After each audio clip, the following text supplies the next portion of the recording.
पापा की सॉल। रोहित आज फिर गुस्से में पैर पटकता हुआ माँ के पास आकर बोला, तुम पापा को क्यों नहीं समझाती? हमेशा अपनी सॉल सोफे पर फैला छोड़कर चले जाते हैं। मेरे दोस्त यहाँ आकर देखेंगे तो क्या बोलेंगे?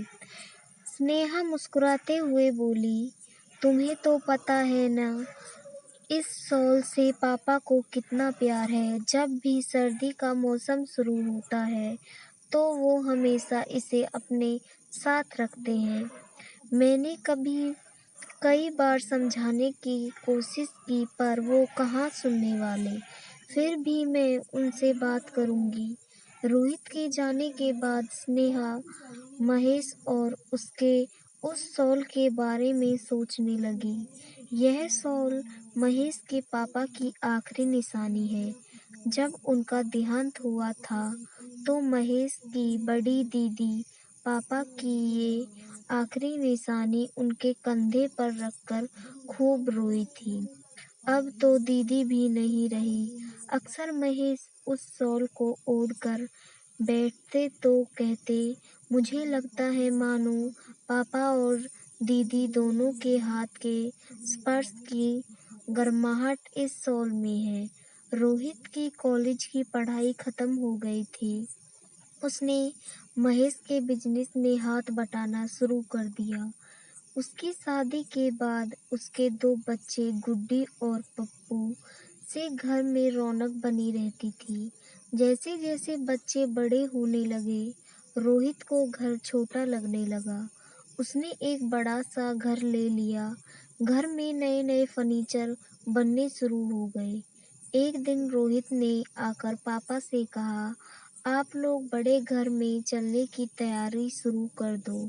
इस घर के पुराने फर्नीचर और पुराने सामान, कपड़े वगैरह वहाँ नहीं ले जाना है।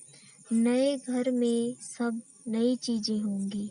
आप लोग के लिए वहाँ नए कपड़े आ जाएंगे। आप अपने पुराने कपड़े यहाँ छोड़ देना।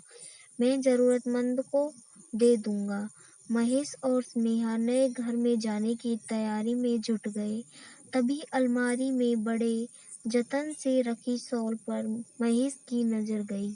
उन्होंने उस शॉल निकाली, अपने कपड़ों के साथ रख लिया। स्नेहा पर नजर पड़ते ही बोल पड़े, तुम मुझसे इस शॉल को कभी दूर मत करना।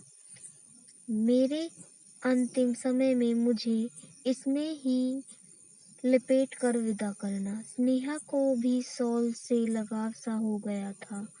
उसे हाथ में लेकर महेश की तरह ही वो भी खुश का अनुभव करने लगी थी। एक दिन बिना किसी को परेशान किए, बिना बताए महेश चिर निद्रा में सो गए। सुबह सबसे पहले स्नेहा ने उनकी मृत्यु की खबर दी। घर में दुख पसरा था। महेश की अर्थी सज रही थी। रोहित नए कपड़े ले आया जो उसने कुछ दिन पहले ही पापा के लिए खरीदे थे। तभी स्नेहा को महेश की अंतिम इच्छा की याद आई। वह शॉल लाकर महेश को लपेटने के लिए आगे बढ़ी। बड़ी तेजी से रोहित आया और उसने माँ के हाथ से शॉल खींच ली। रोहित को महेश की अंतिम इच्छा वाली बात स्नेहा ने बताया। रोहित जोर जोर से रोने लगा और शॉल को हाथ में लेते हुए कहा, मैं यहाँ शॉल नहीं दूंगा। यह मेरे पापा की अंतिम निशानी है। स्नेहा चाहती तो थी कि महेश की अंतिम इच्छा पूरी करे, पर रोहित को देखकर उसे लगा अब इसे भी इस शॉल में अपने पिता के स्पर्श की गर्माहट का एहसास हो चुका है।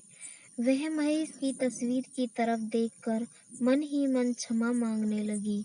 उसे महेश आखिरी इच्छा पूरी न कर पाने का दुख था। आज उसने रोहित को भी उसी सिमृत डोर से बांधते देखा था जो मोहित का उनके पिता के साथ था।